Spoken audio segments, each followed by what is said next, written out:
Hello mga katakers! Andito na naman ang inyong takiring.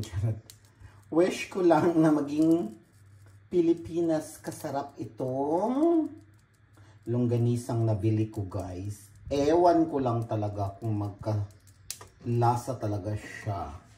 So, pinakukuluan ko na siya ng tubig, guys. At saka patutuyuin at saka prituhin. O, diba? Longganisa here in Denmark. So, nagbukal-bukal na siya mga katakers. Ato ni siyang pahubsan. Diba? Manghinaot lang po na lami siya. Murag Pelepenas kalamenga longganesa. Charot. In fairness mga katakers, ang iyahang baho kay mura jud po siya Pelepenas na longganesa. Nangangamoy Pelepenas longganesa talaga siya.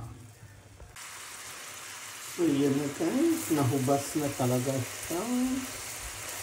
So pipituhin lang natin siya sa sarili niyang mantika. Oh, exciting. Ano kayang lasa nito? Sausage na ito. Or ano ka nito?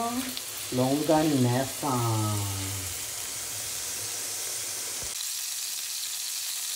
So mga katakers, mauna niya natin longganisa nga nakitan sa tindahan.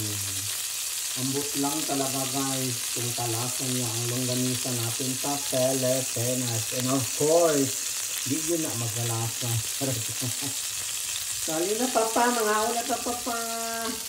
Pauna na po papa.